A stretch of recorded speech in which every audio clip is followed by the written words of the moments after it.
Trois hadiths qu'on a toujours rappelés pendant le mois de Ramadan. Et je vais débuter ces nuits de Ramadan avec ces hadiths. Le premier, le prophète sallam nous dit, celui qui jeûne le mois du Ramadan, imanan, avec foi, wahtisaban, et avec espoir envers sa récompense, tous ses péchés sont effacés.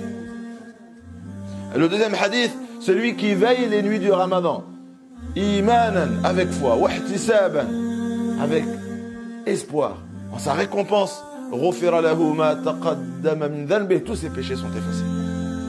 Troisième hadith, celui qui veille la nuit du destin, avec foi, wahtisaba, et avec l'espoir en sa récompense, Allah lui efface tous ses péchés. Vous remarquez que dans ces trois hadiths, le prophète sallallahu alayhi wa sallam, en parlant du mois de Ramadan, il parle du jeûne le jour, il parle de veiller la nuit, et ainsi le troisième hadith, de veiller la nuit du destin. Et que pour que tous nos péchés soient effacés, le prophète sallallahu alayhi wa sallam, il a rajouté deux conditions. Dans le hadith, il n'a pas dit celui qui jeûne le mois du Ramadan, tous ses péchés sont effacés. Ou il n'a pas dit celui qui veille les nuits du Ramadan, tous ses péchés sont effacés. Il n'a pas dit celui qui veille la nuit du destin, tous ses péchés sont effacés. Non, non, non. Dans le hadith, il a dit imanan wa ihtisaba. Il a rajouté deux mots. Faut pas uniquement jeûner. Faut avoir la foi. Faut avoir la foi. Et la foi, c'est pas quelque chose de banal. Faut y croire. Faut réaliser. Il faut y croire. Faut avoir la certitude que le mois de Ramadan n'est pas comme tous les mois. Le mois de Ramadan est un mois où les portes du paradis sont constamment ouvertes. J'y crois.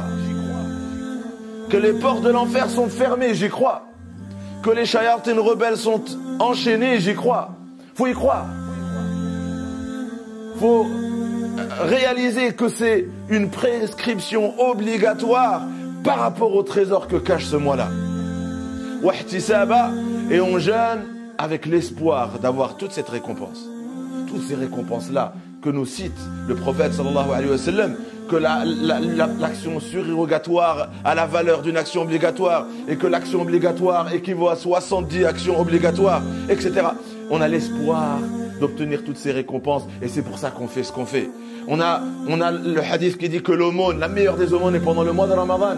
Elle équivaut à une aumône fi sabilillah. On y croit et on le fait pour avoir la récompense qui nous a été promise par le prophète sallallahu alayhi wa sallam. C'est ça, imanan wa ihtisaba. On a la foi et la certitude et on espère en obtenir, Inch'Allah, les récompenses. Inch'Allah, on a en face de nous donc un mois béni. On a en face de nous une faveur qui nous a été accordée par Allah Azza wa Jal. On a l'occasion de se jeûner avec foi et certitude et avec l'espoir de la récompense. On a l'occasion de veiller ces nuits. Et Inch'Allah se cache dans ces nuits-là, Inch'Allah, la nuit du destin, qu'Allah Azza wa Jal nous permette de jeûner avec certitude. Et on demande à Allah Azza wa Jal de ne pas nous priver de sa récompense. On demande à Allah Azza wa Jal de nous accorder la facilité de veiller les nuits de Ramadan en adoration et en prière. Et de ne pas nous priver aussi de veiller la nuit du destin, Inch'Allah.